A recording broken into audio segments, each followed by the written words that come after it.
Pare um momento e ouça esta palavra. Pare o que você está fazendo, pois esta palavra pode curar, transformar, restaurar e edificar a sua vida.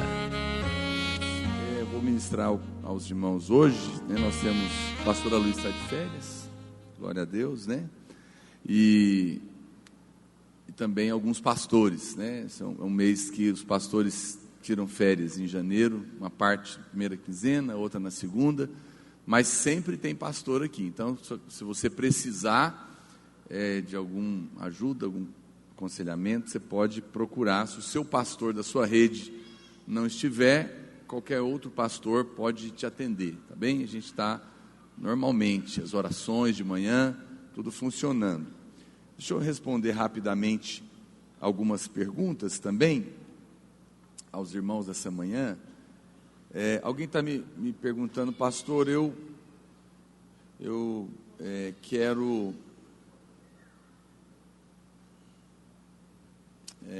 cada dia crescer mais em Deus, mas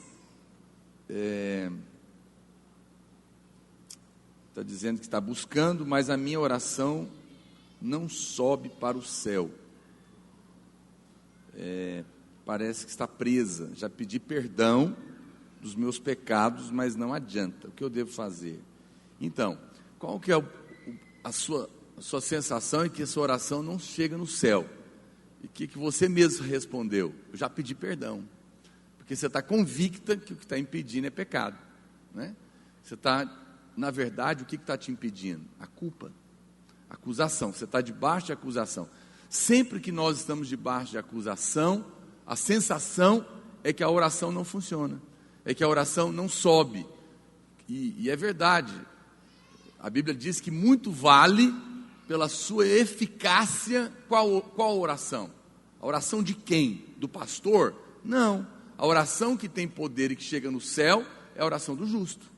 Muito vale pela sua eficácia a súplica do justo.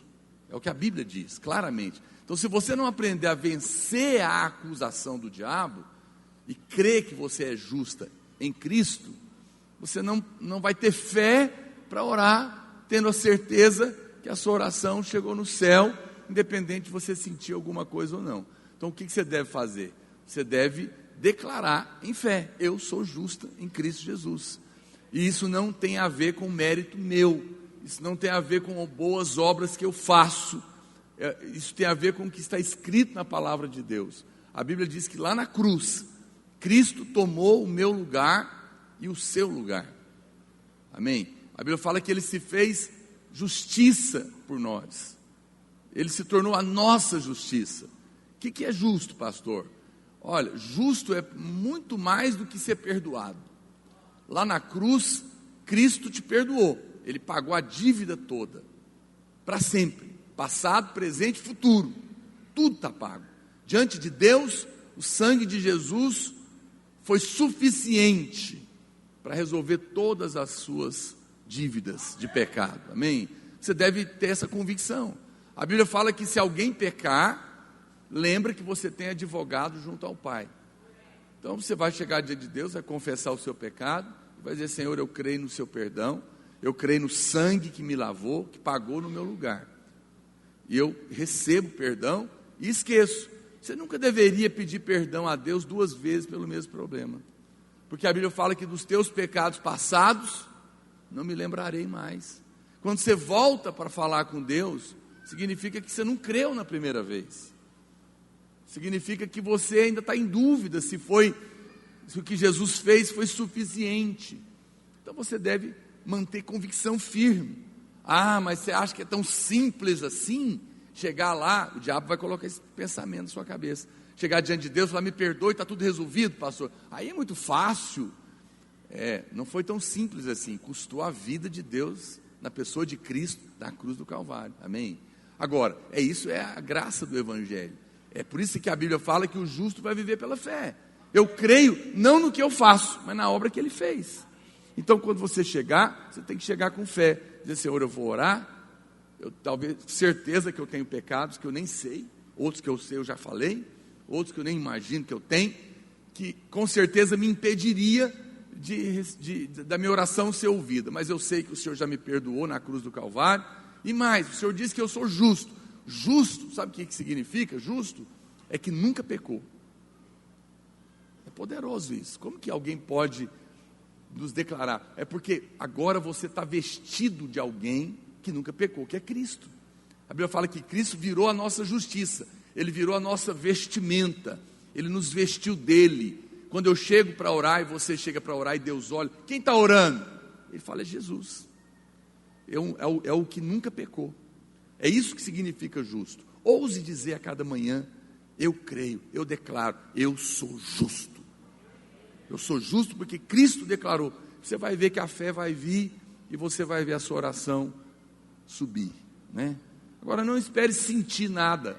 A fé não é sentimento, é um ato de crer e que as coisas estão sendo ouvidas porque você está fazendo conforme a palavra de Deus. Quantos dizem amém? Alguém está pedindo uma célula no setor, perto do setor onde eu moro, mas você não deixou a célula. E aí, querida, a gente não deixou o setor, o bairro, cadê aqui? É de adulto, provavelmente, aqui do Bueno. A gente liga para ela e descobre para mim. Pastor, eu gostaria que o senhor, por gentileza, explicasse ou falasse sobre o que é a nova ordem mundial. O que o senhor pensa a respeito também sobre a inauguração do túnel de Saint-Gothard na Suíça e o ritual da inauguração, e sobre o comercial do 10%, 10%. Eu penso que é tudo do capeta, né? Do diabo, do inferno. Eu não fico gastando meu tempo estudando essas coisas, confesso para os irmãos. Mas, até onde se sabe, é uma ordem secreta, poderosa, que quer controlar o mundo. Novidade para você? Não. Isso se são eles ou não, se fazem parte, com certeza o diabo está trabalhando para a vinda do anticristo, você não tem dúvida disso. E o mundo inteiro jaz no maligno. Então, com certeza essas coisas devem fazer parte, mas não se embriague com isso, tá bom? Eu sei que quando a gente fala, quando as igrejas fazem campanhas assim, vai ter na nossa igreja um ex-bruxo que comia miolo de defunto meia-noite no cemitério, fica embarrotado de gente para ouvir. Mas você não deveria se embriagar com essas coisas, porque tudo isso é o diabo querendo nos distrair do foco, que é Cristo. O diabo nunca foi o foco. Deus nunca nem conversou com Adão e Eva sobre a serpente que estava lá no Éden. Não é incrível isso? Estava lá e ele não falou nada, porque o foco era Cristo, era a árvore da vida. Foca nele. Pastor, mas eu não devo ignorar o diabo. Claro, a Bíblia fala que você não deve ignorar os seus ardis, não deve dar lugar ao diabo, mas não faça disso o foco da sua vida. Foque em buscar o Senhor, amém? E saiba que essas coisas estão acontecendo mesmo. Pastor, quantos anos tinha Isaac quando Deus disse a Abraão para sacrificá-lo? A Bíblia não fala quantos anos Isaac tinha. Os comentaristas divergem, mas com certeza ele não era uma criancinha. Por quê? Porque ele tinha porte físico para subir uma montanha carregando a lenha. Então, ele deveria ser já um jovenzinho, provavelmente. Mas isso porque uma vez que a Bíblia não fala, é importante você entender uma coisa, é que a Bíblia não quer que você atenha à idade, porque o que ela quer ensinar é o valor do sacrifício, e não a idade que ele tinha. É muito importante que você aprenda a ler a Bíblia, e eu volto a dizer mais uma vez, assim como o diabo tenta nos distrair, para tirar o foco, muitos irmãos também não conseguem receber, às vezes, de Deus, porque ao ler a Bíblia, se distraem com o que não é principal. Ele está preocupado se o anjo tinha asa sobre asa, que tamanho que ele era, né, a idade, ou seja, procure se ater no que a Bíblia quer ensinar. Não fique preocupado com aquilo que é detalhes de curiosidade. Pode ter? Pode, mas procure desenvolver isso no seu coração. Eu quero receber o que a Bíblia está dando importância. E nesse caso, o mais importante era aquele teste de fé, né, e o sacrifício, o que significa o sacrifício de Isaque, que foi quando Deus fez aliança com Abraão, que é o pai da fé, qual nós estamos aqui por isso também. Pastor, por que não se ensina sobre vestimenta feminina? Às vezes vejo mulheres das células, anfitriãs, e também pessoas que já estão há muito tempo na igreja, com roupas tão curtas, com costas totalmente de fora, e também eu não sei o que é isso, legging, calças legs, okay. Colada, calça colada, totalmente colada e transparente, entendi, totalmente colada, legging, de legging, ok, agora não entendi. Nós de fato não ficamos falando muito sobre roupa, até porque está na Bíblia, mas é periférico, né? E tem o seu lugar, mas a gente acredita que as irmãs mais velhas e maduras na fé deveriam ensinar as mais novas. Então, com amor e carinho, como se vestir decentemente na casa de Deus, como família de Deus. Quando eu falo casa de Deus, não estou falando de vir para o culto, né? Eu acho que o grande teste das irmãs é casamento. Casamento é uma coisa, acontece uma coisa assim, incrível. Parece que se esquece de tudo na vida. Então, a Bíblia fala que a mulher de Deus deve se vestir devidamente. Por quê, né? Porque você é casa de Deus, você carrega o templo, você é templo do Espírito Santo, você carrega o Senhor. Seu corpo não deveria ser objeto de desejo sexual de outros homens. Você fala, pastor, mas eu não estou me vestindo para atrair homem nenhum. Eu sei, mas não adianta, vai atrair. Vai ficar, né? E aí eu entendo o incômodo que algumas pessoas têm. Falam, pastor, vem para o culto com meu marido e o meu marido está tentado ficar olhando para a mulher que está com a roupa curta. Então, pelo menos aqui para o culto, né? Procure vestir mais decentemente. Não precisaria de dizer isso, não quero constranger ninguém, mas em amor eu te digo, bom senso, né? Tem roupa de velório, tem roupa de praia, tem roupa de trabalho, tem roupa de escola, tem roupa de culto também, e tem roupa de crente.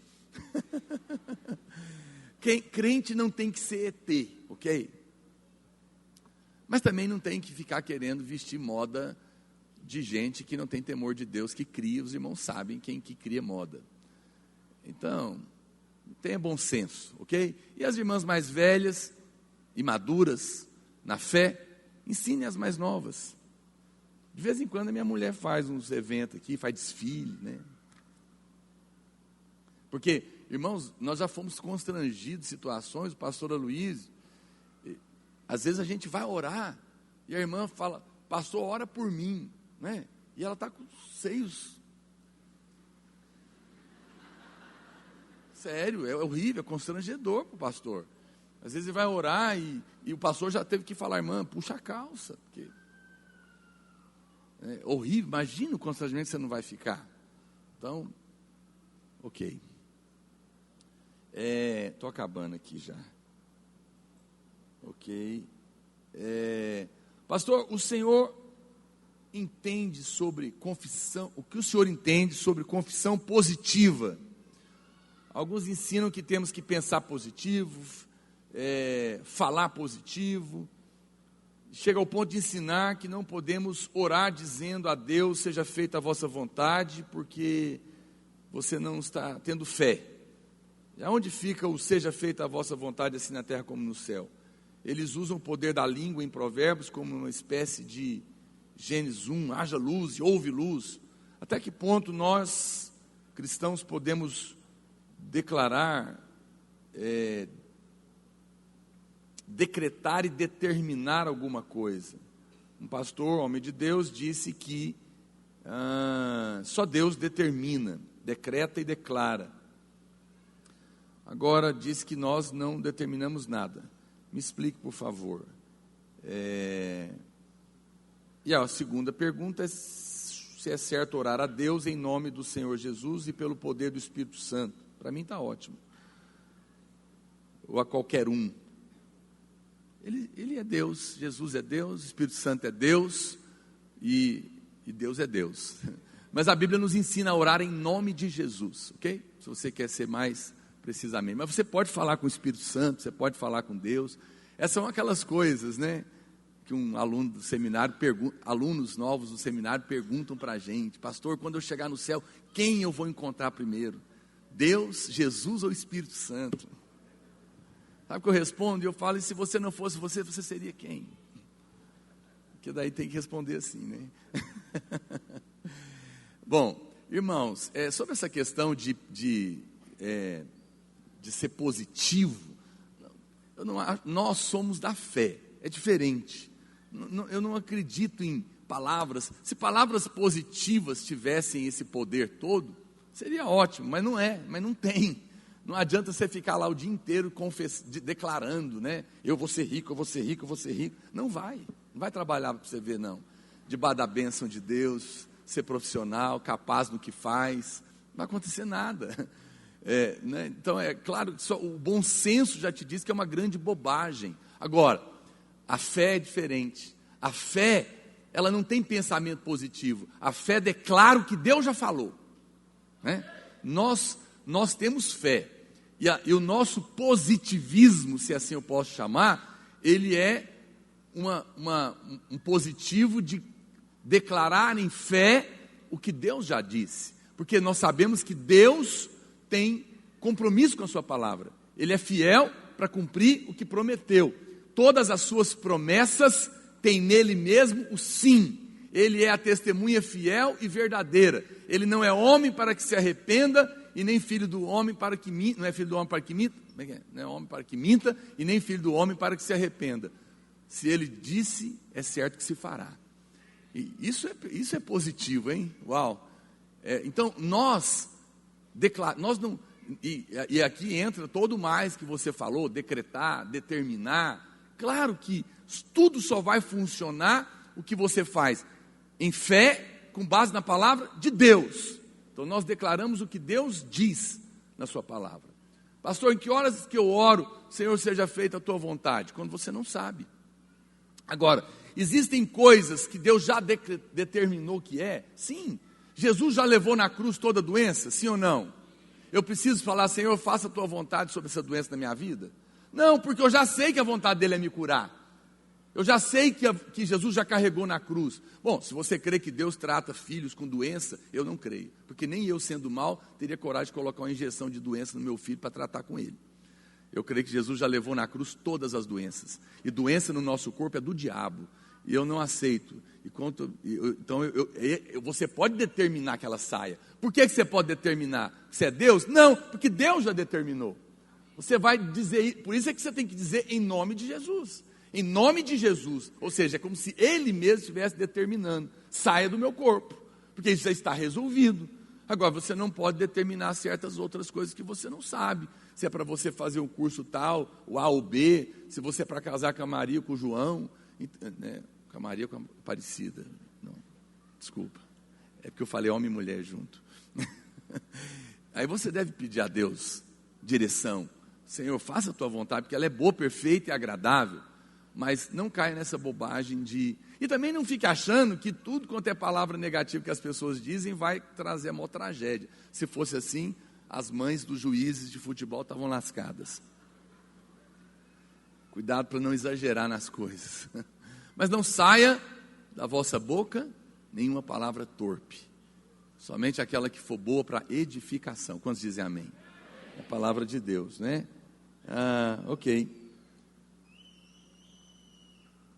E por último, o diabo tem poder para entrar em nossos sonhos. Constantemente ele tem entrado nos meus. Então você já respondeu, né? Às vezes eu não consigo acordar. Tento repreender. Como vencer isso? Você vence isso renovando a mente. O diabo não tem poder de controlar sua mente, mas ele lança setas. E é claro, se você ficar assistindo filmes de terror nas férias a noite inteira, vai ter pesadelo à noite, porque foi você que abriu a porta. Mas mesmo que você não assista, o diabo também vai continuar tentando jogar seta. Quando eu era novo convertido, eu tinha muito pesadelo, muitos. E à medida que eu fui me expondo à palavra, confessando a palavra, orando a palavra, lendo a palavra, né, e fui fazer os cursos da igreja, a minha mente foi sendo renovada e essas coisas foram diminuindo. Não que eu não as tenho, mas hoje é muito raro, né, graças a Deus. Por quê? Porque você vai sonhar o que a sua mente e o seu coração estiver cheio. Enche sua mente das coisas de Deus. Eu não leio certas coisas, eu não assisto. Tem irmãos que gostam, né? A capa da Veja é dessas chacina. Vocês entenderam? Eu não leio essas coisas, eu não vejo, porque é morte. Por que eu vou ficar vendo gente esquartejada? Meu Deus, para que você fica vendo essas bobagens? Então, tem irmão que gosta, conheço um irmão que aqui na igreja tem uns policiais, né? E eles ficam pedindo para os policiais mandar as fotos para eles, dos bandidos mortos, e vem me mostrar, fala, não, meu irmão, eu não quero ver essas coisas, eu não vou encher minha mente com essas coisas. Lá, tudo bem, a mente é sua, faça o que você quiser. Só estou te dizendo, se você quer ter bons sonhos, encha sua mente com coisas boas da palavra de Deus. Quando dizem amém, e glória a Deus, e vamos, que eu já estou atrasado muito. Aleluia. E eu não sou o pastor Aloysio, não tenho o crédito que ele tem com vocês, eu sei que meio-dia vocês vão me largar, então, que todo domingo ele pede perdão, né? Irmãos, mas eu sou filho dele, vocês me derem metade do tempo que vocês dão para ele, eu vou estar feliz demais. Eu vou procurar não abusar, ok? Amém. Abra sua Bíblia em Gênesis capítulo 1, verso 1. Vamos começar do começo. Gênesis capítulo 1, verso 1. Quero ler alguns versículos da palavra de Deus com você.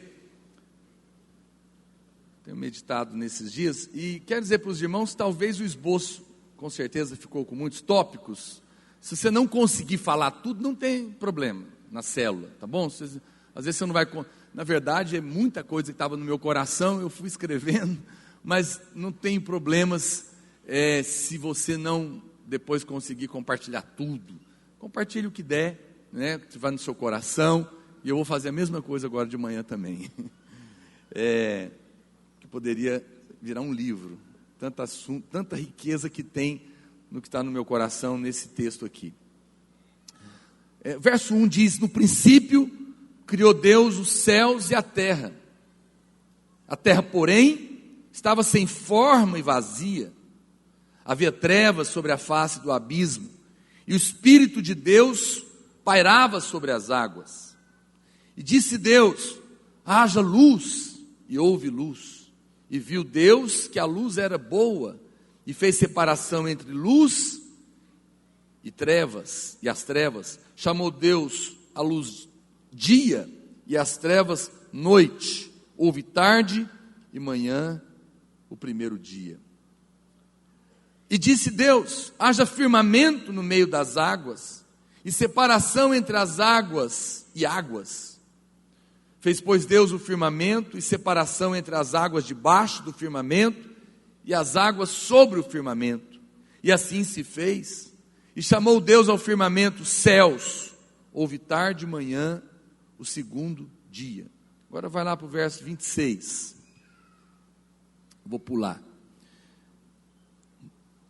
Também disse Deus, façamos o homem a nossa imagem, conforme a nossa semelhança.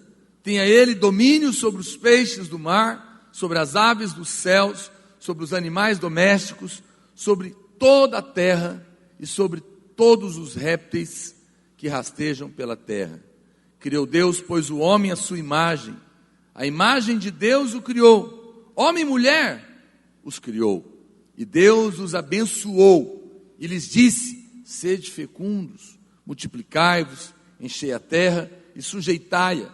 Dominai sobre os peixes do mar, sobre as aves dos céus e sobre todo animal que rasteja pela terra. Também vai para o capítulo 2 um pouquinho, verso 9.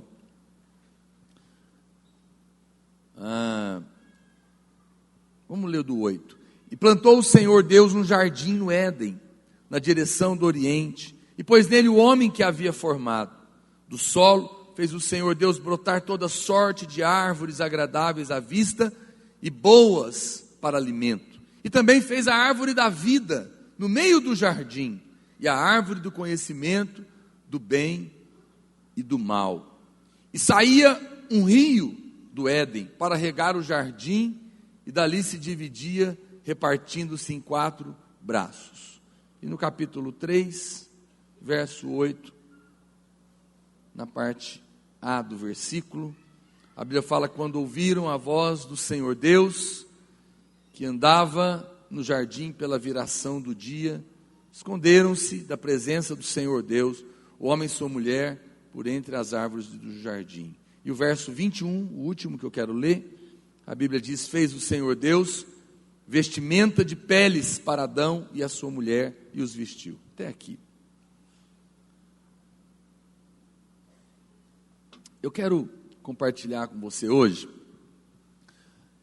algo que eu sempre fico meditando nisso e considero muito importante, porque alguns irmãos, eles dizem: pastor, eu faço tudo certo, por que não funciona? Eu sou muito preocupado em que a palavra de Deus tenha efeito prático na sua vida.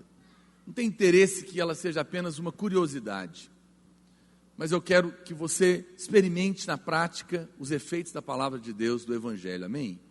Nós estamos começando um ano novo, nós sempre desejamos que seja um ano melhor, que as coisas sejam diferentes, na nossa casa, no nosso trabalho, na nossa vida. Eu tenho fé, eu quero que as coisas aconteçam, pastor, mas às vezes elas não funcionam. Eu vejo um irmão fazer algo e funciona na vida dele, eu faço a mesma coisa e não funciona. Qual que é o problema? Sobre isso que eu quero falar com você.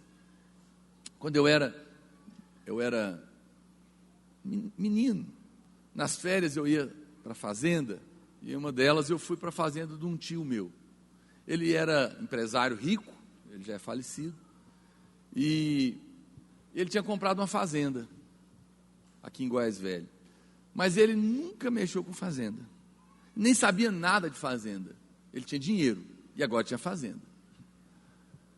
E aí nós fomos para lá, eu com meus primos, e ele comprou um saco de semente de quicuia, tá certo o nome? É um capim, né? E aí ele falou: vamos plantar quicuia. E pôs os meninos para plantar quicuia. E falou: aonde que é, tio?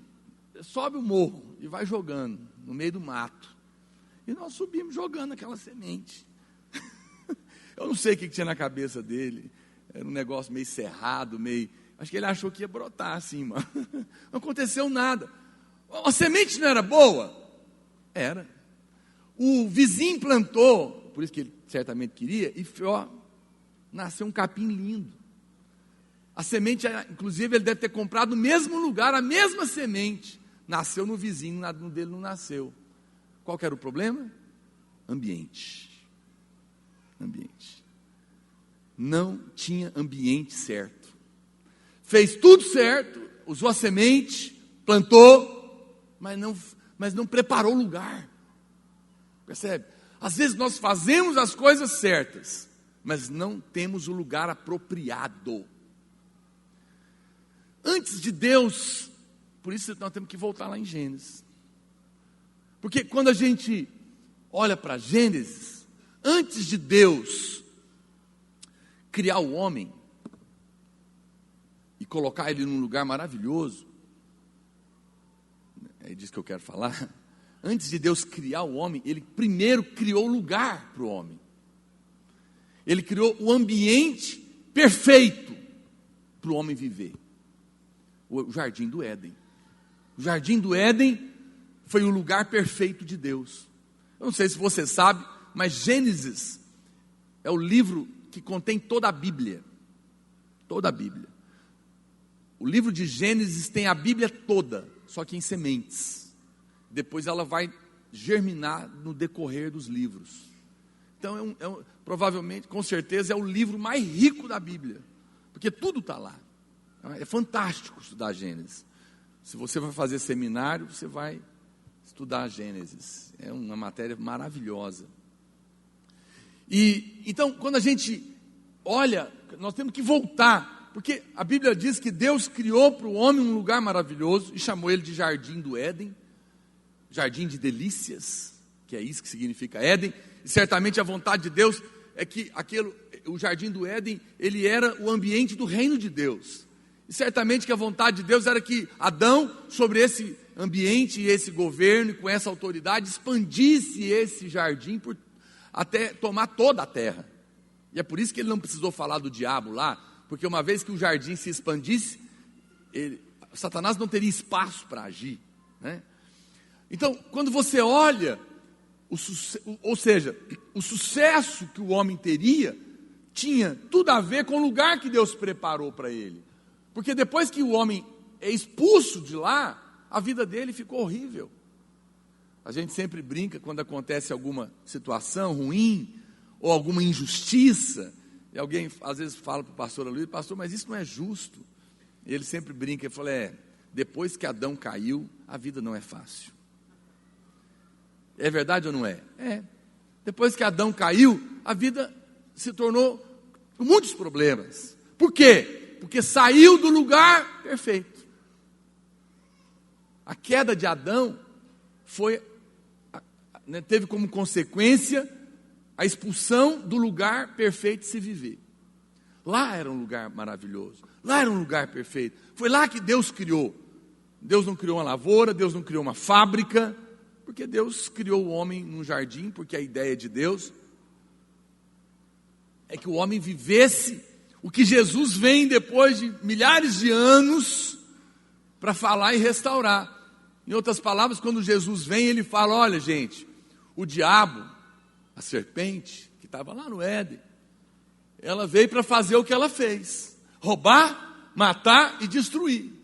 Mas eu vim para trazer de volta, estou aqui ampliando para você entender, o que eu queria para o homem desde o começo: vida, e vida em abundância. E que o homem perdeu, porque saiu do lugar, e saiu do lugar, obviamente, por consequências dos seus atos. Então, em outras palavras, Jesus não mudou a proposta, pelo contrário, ele vem para restaurar. Ele quer que você e eu, como filhos de Deus, tenhamos de fato uma vida que vale a pena de ser vivida, uma vida abundante, não um ano de 2017 bom, uma vida abençoada, toda ela, amém, irmãos? Toda ela, muito mais do que simplesmente um ano, mas uma vida toda. E nós precisamos de entender que então aqui existe um princípio do ambiente. Tudo é uma questão de ambiente. Você não vai ver a presença de Deus se manifestar em qualquer ambiente. Deus está em todo lugar? Sim, até no inferno. Ele é o Senhor, Ele tem as chaves da morte, do inferno, do céu. Mas Ele manifesta em todo lugar? Não. É diferente. Uma coisa é Deus estar presente, outra coisa é Deus se manifestar. Quando eu falo manifestar, não é que Ele vai aparecer, mas você vai perceber, você vai tocar, a glória dEle vai vir. É um ambiente, quando Ele encontra um ambiente que tem pessoas desejosas por Ele, que tem reverência, tem temor, desejo, está clamando, a glória de Deus vem em ambientes assim, amém?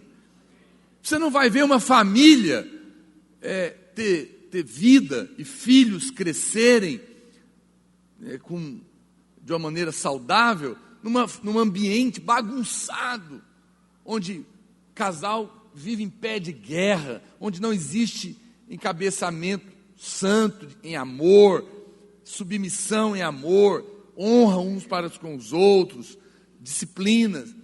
Não, você não vai ver uma criança, não há família que seja abençoada num ambiente de gritaria, num ambiente de desrespeito, num ambiente de xingamento, não é? Como que uma família pode prosperar? Pode ser crente o tanto que quiser, pode dar dízimo, oferta, trabalhar igual um condenado, não vai ser uma família abençoada, porque o ambiente está destruído. Uma das coisas que eu mais prezo na minha casa é o ambiente. Eu jamais aceito gritaria na minha casa, nunca. Aceito alterar a voz, aceito ficar nervoso, aceito discutir, mas nunca faltar com respeito, nunca com gritaria, nunca no lugar errado. Todo marido e mulher briga. Eu brigo com a minha mulher também. Acho que brigo pouco. Acho que ela briga mais comigo, brincadeira. Até porque eu faço mais coisa errada. Mas nós não fazemos isso na frente dos nossos filhos. Nós temos o lugar certo. Eu não desfaço a palavra dela com os meninos, e nem ela a minha, ainda que às vezes eu discordo, mas daí eu resolvo com ela dentro do quarto. Por quê? Porque nós prezamos por ambiente. Lá em casa tem horário para dormir, para comer, para tomar banho, para ler a Bíblia, para fazer de tudo. Porque nós preservamos o ambiente. Eu preservo o ambiente com oração, preservo o ambiente com educação, com respeito. Eu zelo por isso, eu sou firme com isso. Você não vai ver uma empresa prosperar se ela não tiver ambiente profissional, por exemplo. Né? Não vai, porque o ambiente da empresa é muito importante. E isso, qualquer empresário de bom senso sabe que se ele não se preocupar com o ambiente e ficar preocupado só em ganhar e ter lucros, ele vai destruir a empresa dele, porque ambiente tem a ver com gente, e é gente que faz o dinheiro acontecer. Você não vai ver um ambiente de uma igreja, você não vai ver uma igreja romper se o pastor não conduzir o ambiente daquela igreja da maneira adequada. Sim ou não, irmãos? Estão percebendo tanto que ambiente é fundamental? Se você não vai ver o capim nascer, se você não preparar a terra adequadamente, no tempo certo, no tempo da chuva e tudo mais, produzir o ambiente para aquela semente. O problema está na semente? Não, a semente está certa, mas o ambiente estava errado. Se você fizer a coisa certa, os princípios da palavra de Deus forem praticados no ambiente correto, você vai ver a Bíblia acontecer na sua vida. Quem está me entendendo? Então, é muito importante a gente voltar aqui para Gênesis para perceber isso, porque o Jardim do Éden era um lugar que estava arrebentando de vida, fluindo vida para todo lado. Meu Deus, que coisa maravilhosa. É que às vezes você vai ler na Bíblia, né? E você passa por cima. Mas você precisa parar, porque aqui é um lugar fantástico, que foi construído por Deus. Foi a casa que Deus deu para o homem. Foi o lugar que Deus construiu para o homem. E se a gente quer experimentar o que Deus tinha para Adão naquele lugar, e que Jesus tem para nós precisamos pegar os princípios que estão nesse lugar e trazer para nós hoje. Quantos dizem amém por isso? Então, deixa eu colocar alguns, vou pôr o que eu puder. Primeiro lugar que está aqui, e às vezes as coisas estão na Bíblia, a gente não vê, porque não estão escritas, mas está lá, né? A primeira coisa que a Bíblia diz, que nós lemos, é que no princípio criou Deus os céus e a terra, porém, estava como, gente? Sem forma e vazia, havia trevas sobre a face do abismo, e o Espírito de Deus pairava sobre as águas, e disse Deus, haja luz, e houve luz. Mas olha o que está escrito em Isaías 45, 18.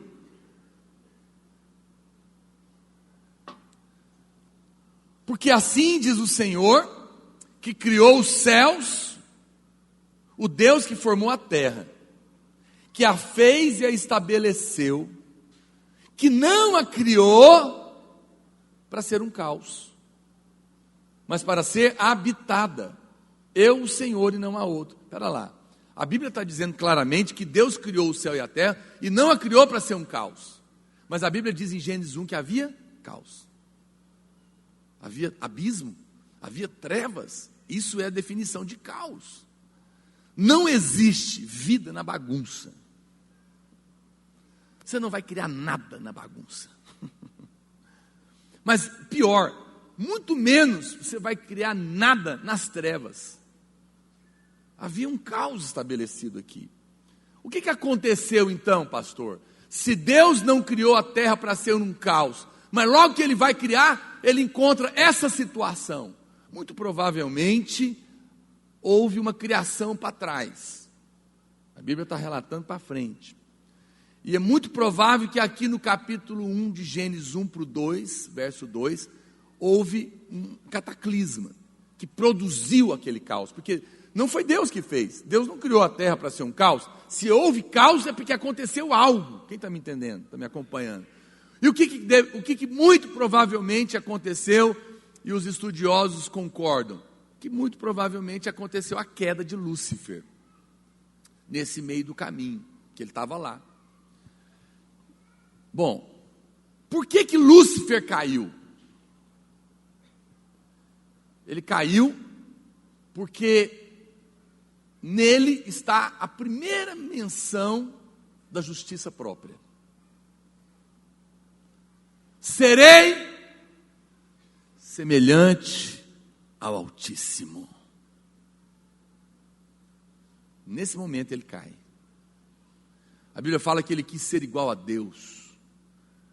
Em algum momento isso entrou no coração dele, isso é um mistério, lá no céu. E quando ele quis ser igual a Deus, ele caiu. E quando ele caiu, houve caos. Primeira coisa que eu quero te falar: se você quer ter um ambiente de vida, você vai ter que resolver o problema do caos na sua vida. Qual o problema do caos? O problema do caos é o problema da justiça própria. Justiça própria sempre vai produzir queda e caos. Sempre.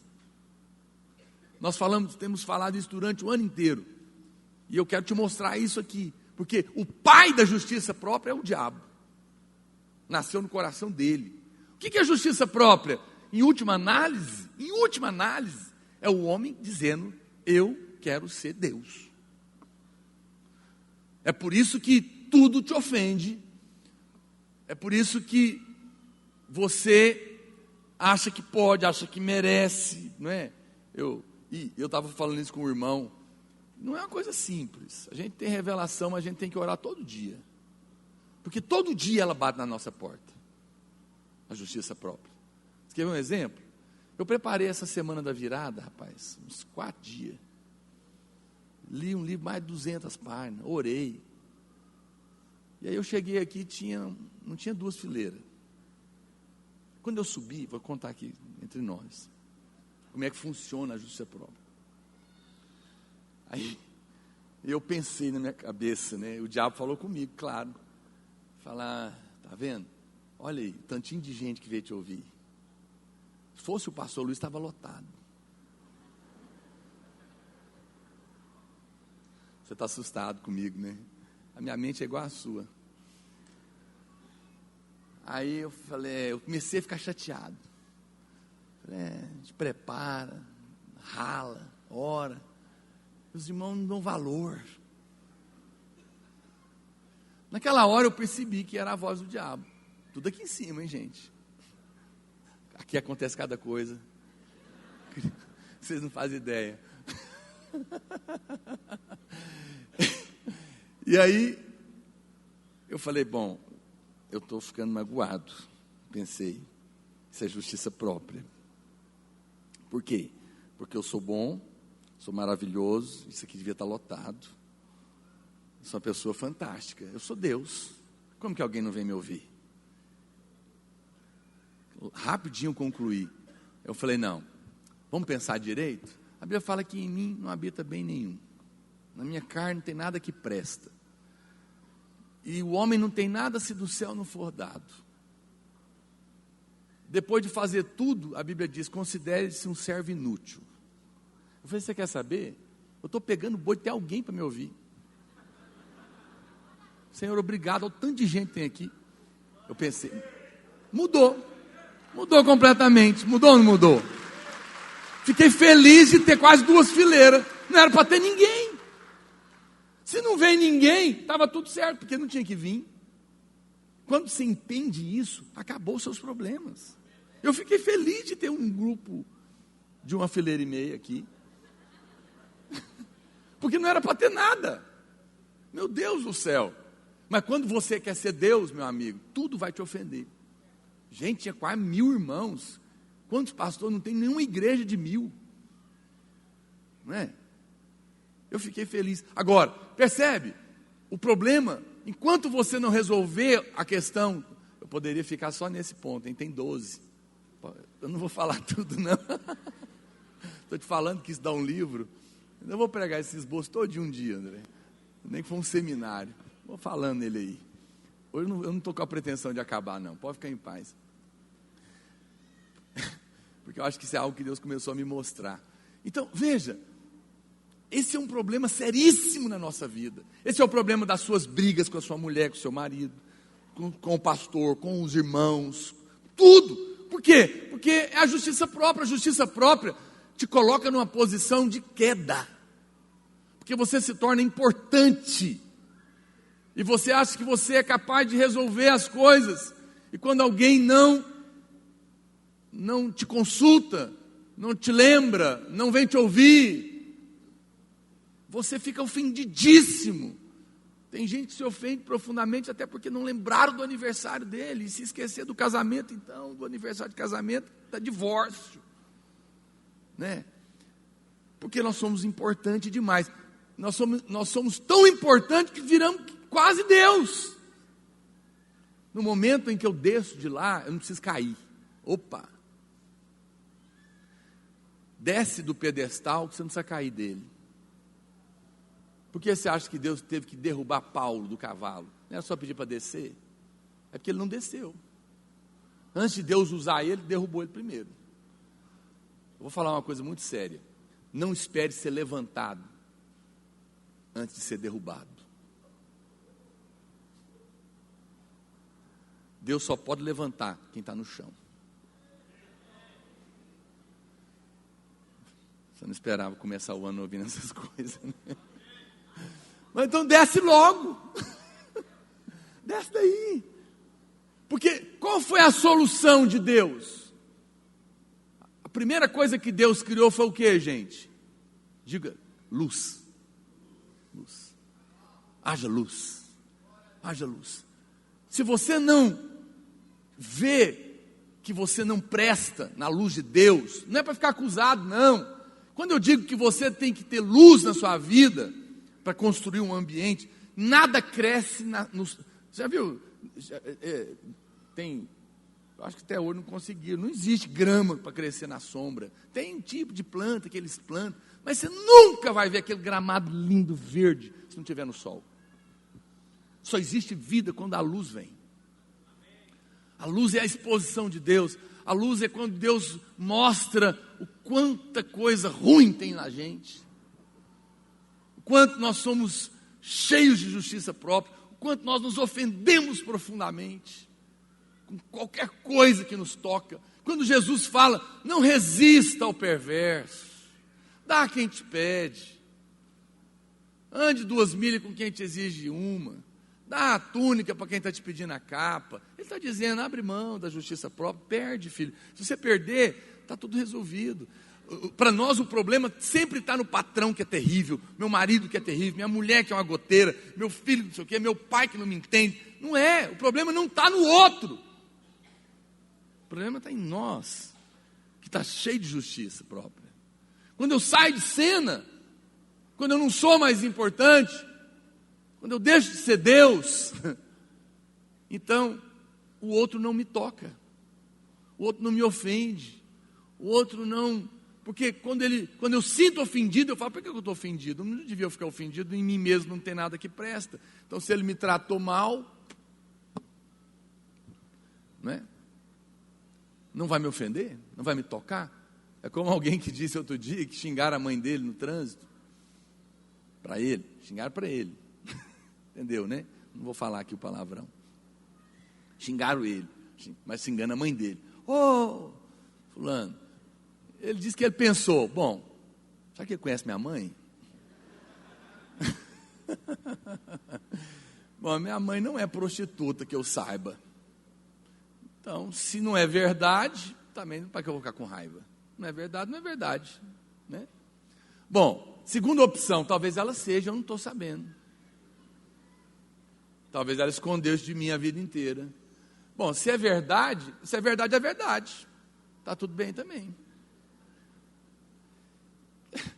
Então, para que eu vou ficar nervoso? Veja, as coisas a seu respeito ou são verdade ou não são. Se é verdade, Aquele, como se diz o outro, se alguém chamou você de cavalo, ignore. Se 2 chamaram você de cavalo, considere. Se 3 chamaram você de cavalo, comece a pastar.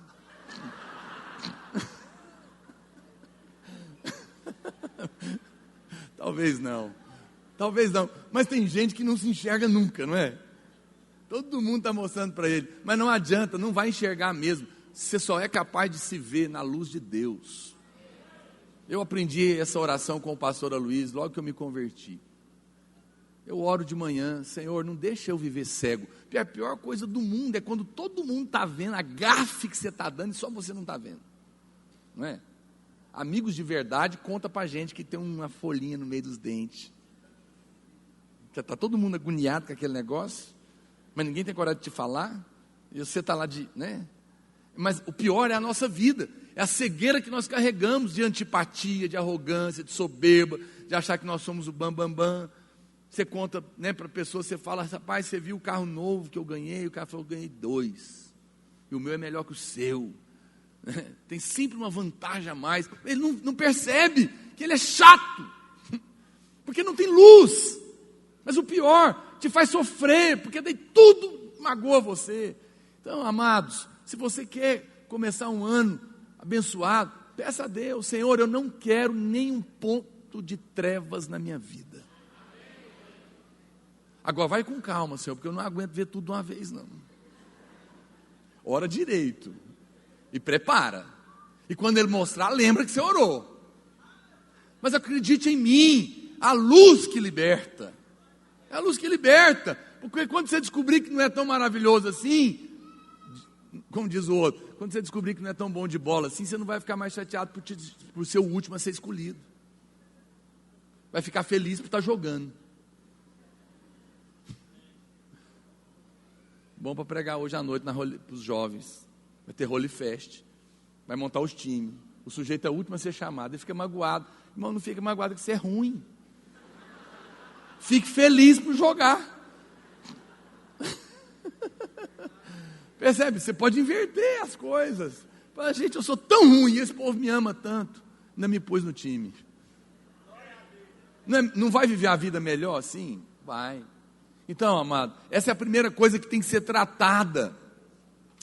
Não dá para ter uma vida abençoada se você não tiver luz de Deus. Agora, a luz, eu volto a dizer, não é introspecção, não é ficar procurando erro para ficar acusado. A luz é para não achar que é Deus. É para não deixar pensar de si além do que convém. Mas quando algo te acontecer, lembra: eu não sou nada sem Deus. Então, nada pode me ofender. Eu vou servir, eu vou ser servo. Por isso é que Jesus falou: você quer ser o maior? Seja o que serve. Porque toda vez que você quiser ser primeiro, você vai cair. Serve o líder, serve o pastor, serve sua mulher, serve seu marido, serve seus filhos. Abre mão. Porque quando você fizer isso, você entrou numa posição poderosa. Segundo lugar, o que a Bíblia diz que Deus fez depois de ter luz, gente? Deus organizou, amém? Ele separou água de baixo, água de cima, porção molhada, porção seca. Ele pôs ordem nas coisas. Se você quer romper na sua vida, organize a sua vida. O que eu quero dizer com isso? O que a palavra de Deus diz aqui em Romanos capítulo 13, verso 8: a ninguém fiqueis devendo coisa alguma, exceto o amor com que vos ameis uns aos outros, pois quem ama o próximo tem cumprido a lei. Ou seja, pague honra para quem tiver, perdoe quem você tem que perdoar, honre quem você tem que honrar, abençoe quem você tem que abençoar, conclua os assuntos que estão em aberto na sua vida, tome as decisões, tem que tomar. Você já orou? Tome a decisão, faça o que tem que ser feito. Tem irmãos que ele é igual aquelas pessoas que abrem o computador para trabalhar e ele vai abrindo tanta coisa, o computador trava. Fecha essas pastas, conclui as coisas. O que Deus falou para Josué? Josué, Moisés é morto.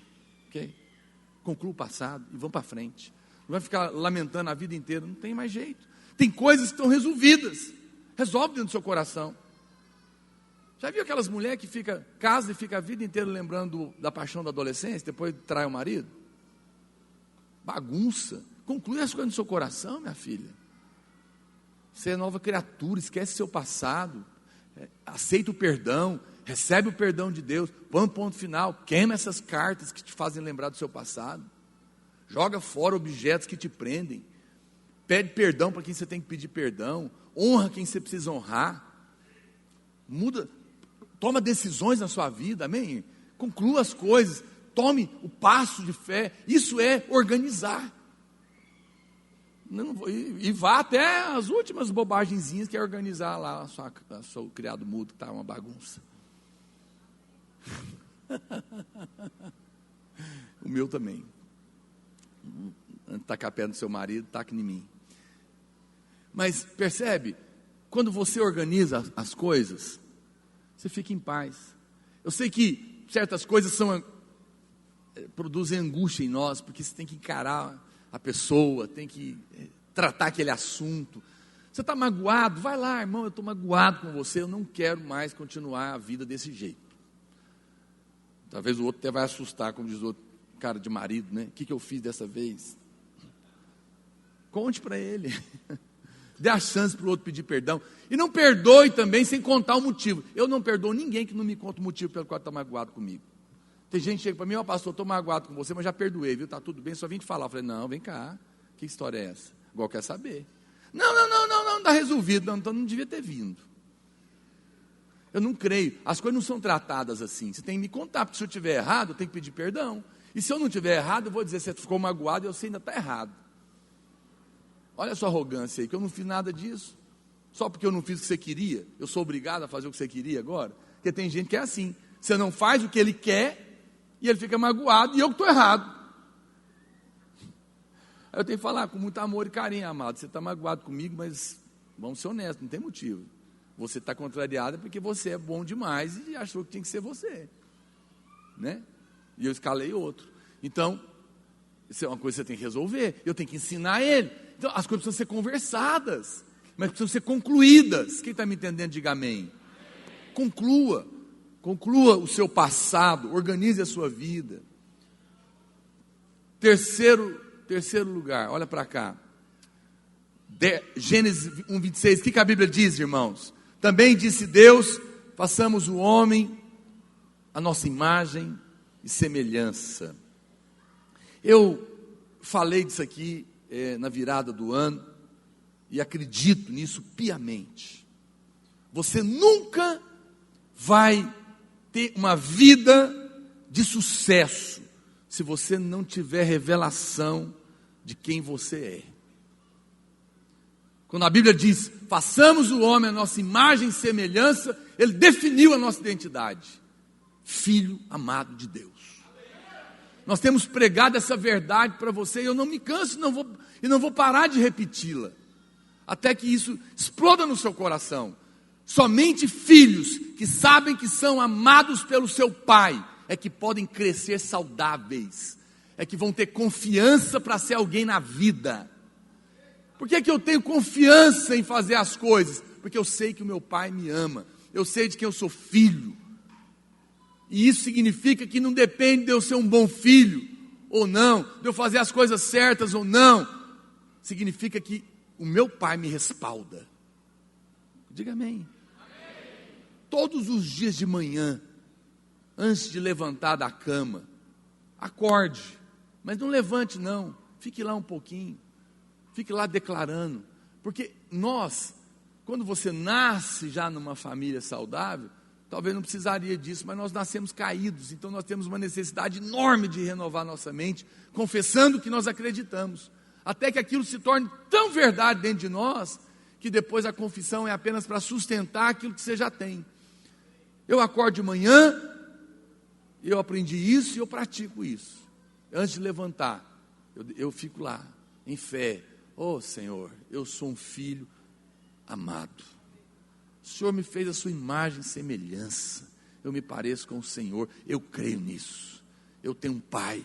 Eu tenho um pai que me ama. Eu sou filho. Essa é a minha identidade. Eu vou levantar hoje para trabalhar e meu dia vai ser uma bênção, porque o meu pai, que cuida de mim, com o qual eu me pareço, está respaldando o meu dia. Essa verdade tem que ser declarada, confessada, de manhã, de tarde, à noite, porque ela define quem você é. Filhos que não têm a convicção de que são amados, são meninos inseguros, não tomam decisões na vida, não fazem grandes coisas, não têm coragem. Por quê? Porque não tem um pai que diz, vai, eu vou com você, eu te respaldo. Lembra quando Moisés perguntou, quem sou eu? O que Deus falou para ele? Eu vou com você. Importante é isso, eu sou seu pai. A resposta de Deus para Moisés foi fantástica. Deus, você está querendo que eu vou lá, depois de velho, gago, tirar o povo da mão do faraó, aquele cara louco, coreano, da Coreia do Norte? Você está maluco? Quem sou eu? Deus falou, eu vou com você. Você está preocupado? Eu sou a sua identidade. Eu te respaldo, você é a minha imagem e semelhança. É isso que vai te dar confiança para viver, não apenas um novo ano de coisas tremendas, mas a sua vida. Amados, olha para cá, toda criatura, ela é a prova do que estava no coração de quem a criou, o propósito. Você não cria coisas incríveis para algo medíocre. Você não cria, talvez, um carro de $1 milhão, uma Ferrari, para tocar gado no campo. E você não cria o homem, a imagem e semelhança de Deus, para passar alguns medíocres dias na terra e morrer. Deus te criou para coisas grandes, diga amém. Qual a prova? Você foi feita a imagem e semelhança dele. Agora você precisa crer nisso, que isso vai mudar e vai afetar a sua vida. Quarto lugar, Gênesis capítulo 2, verso 2. A Bíblia diz, e havendo Deus terminado o dia sétimo, no dia sétimo a sua obra que fizera, descansou nesse dia de toda a sua obra que tinha feito. Eu não vou entrar aqui no detalhe, mas claramente aqui está uma questão fundamental, mais do que nunca nos dias de ansiedade que nós vivemos. Nós vivemos os dias mais ansiosos da terra. Não por menos, nós vivemos a geração de maior número de gente com depressão, com pânico, com insônia, com suicídio. Tudo fruto da ansiedade. E a Bíblia fala que Deus criou o homem no sexto dia. O homem acordou, era sétimo. E ele falou, vamos começar? Vamos, o que a gente vai fazer? Nada. Imagina, você está sem trabalhar há 6 meses. Consegue um emprego para ganhar muito dinheiro. E o primeiro dia de trabalho você está ansioso. Seu patrão te chama e fala, seja bem-vindo. Você fala, o que eu faço? 30 dias de férias. Remunerada. Você fala, está brincando comigo, isso é piada. Sim, no mundo não existe isso, mas isso é o Evangelho. É o princípio do sábado. Deus criou o homem, não foi para viver uma vida ansiosa, angustiada, de um lado para o outro, correria. Deus criou o homem para viver uma vida no descanso dele. A prova disso é que quando Deus criou o homem já estava tudo pronto. Mas nós vivemos uma vida por fazer, porque não acreditamos que Deus está cuidando. Não acreditamos que Deus está no controle, não é? Deus depois ele vem e ele cria um ano sabático. A cada 7 anos, a nação de Israel tinha férias coletivas, tudo pago. Imagina o Brasil, 1 ano de férias, com tudo pago, para todo mundo. Loucura. Mas Deus queria dizer para o homem, descansa em mim. Ele não se deu por satisfeito, criou um dia por semana, era o sábado. Mas como não resolveu, Jesus vem e fala, olha, não é mais um ano sabático, não é um dia por semana, eu sou o sábado. Ele virou o sábado. E ele disse, agora todo dia é sábado, porque você está em mim. Sabe o que é o princípio do sábado? É o princípio de uma vida que está vivendo no descanso. Pastor, o que é isso? Eu não vou trabalhar? Vou, mas sem ansiedade. Porque eu não preciso ter ansiedade. Eu não preciso, porque Deus está cuidando de mim. Deus está cuidando do meu trabalho. Deus está cuidando da minha família. Eu não preciso ficar mais angustiado, perdendo sono, porque tem a conta para pagar, porque o Senhor está trabalhando na minha vida. Agora, isso é fruto de quê, irmãos? É fruto de uma vida que não está na lei, que não acha que vai receber o melhor porque trabalhou muito e merece, porque não merece, e alguém que também não está vivendo debaixo de culpa, porque sabe que está perdoado e abençoado por Deus. Aí você consegue descansar. Agora, enquanto você deita e fica pensando tanto de coisa errada que você fez, ou que você deixou de fazer, e por isso não vai dar certo as coisas, você não vai dormir. Mas quem deita e fala, eu não faço tudo certo, eu deixei de fazer muita coisa, eu de fato erro demais, jamais poderia dar certo as coisas na minha vida. Mas sabe, eu sou um filho amado, Deus está cuidando de mim, apesar de mim, Deus me ama. Então, Ele é o motivo pelo qual eu posso crer e descansar, que o que eu não posso fazer, Ele vai fazer. O meu marido vai ser transformado, não é porque eu mereço, não, é porque Deus pode mudar a vida dele. A minha mulher, os meus filhos vão ser mudados, porque Deus está agindo na minha família. Eu não mereço, mas não é nada por mérito, tudo é a graça de Deus. Essa pessoa descansa. Mas é um exercício que você tem que aprender a fazer todo dia. A Bíblia fala o quê? Esforçai-vos. Para quê? Para entrar no descanso. Para permanecer no descanso. Porque, sabe qual que é o problema? Olha para cá, 5 minutos eu vou encerrar, olha para cá. O problema é que às vezes nós temos a revelação e achamos que isso é uma coisa que a gente recebe um dia e acabou. Não é. Você recebe algo de Deus e sustenta aquilo todo dia. Todo dia eu tenho, sempre que a ansiedade me bate à porta, eu tenho que parar. Eu tenho que parar, falar, não, eu rejeito isso, eu descanso no Senhor, porque se o Senhor não puder cuidar disso, eu também não posso. Então eu entrego nas suas mãos. Quem está me entendendo? Esse é um caminho que nós trilhamos no momento em que eu não aceito merecer e não aceito a culpa, eu encontro o descanso de Deus. Mas a Bíblia fala também que Deus descansou, sabe por quê? Porque Ele terminou a obra que Ele fez. Significa propósito alcançado. Olha para cá, preste atenção. Você não vai ter descanso enquanto você não estiver vivendo no centro da vontade de Deus para a sua vida. Encontre esse lugar. Deus te chamou para algo. A sua profissão é um chamado de Deus. Faça o que você gosta, faça o que está no seu coração, e encare isso como um ministério também. Todo crente tem um ministério que ele desenvolve tanto dentro da igreja quanto no seu trabalho. Para mim, as profissões são oportunidades de Deus para que você manifeste Cristo lá onde você está. Mas a vida é tão curta para você fazer o que você não foi chamado. Pense isso, ore sobre isso, deixe Deus te levar para esse lugar. Amém? Quero pedir aqui a equipe para subir de louvor, por favor. Eu quero encerrar, vou até o 5º só. A Bíblia diz, ainda em Gênesis capítulo 1, verso 28,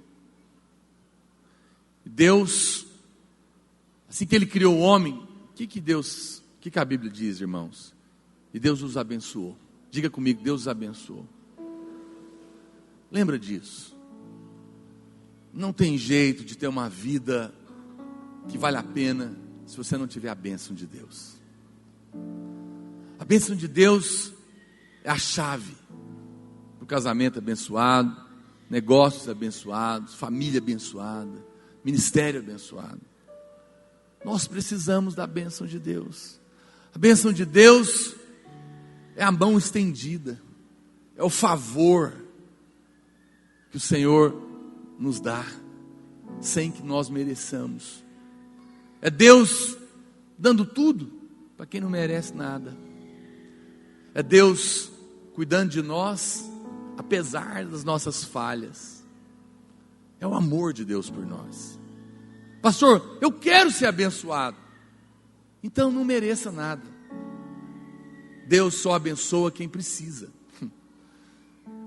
Quem merece não precisa, porque é pagamento, é dívida. Mas para quem sabe que nunca vai fazer tudo certo, pelo contrário, vai fazer muita coisa errada, a única esperança que ele tem é a bênção de Deus. Ele ajoelha, não para cobrar nada, ele ajoelha com o coração agradecido. Fala, meu Deus, não merecia nem estar vivo, o Senhor está me dando fôlego para viver. Abençoa minha casa, abençoa meu casamento.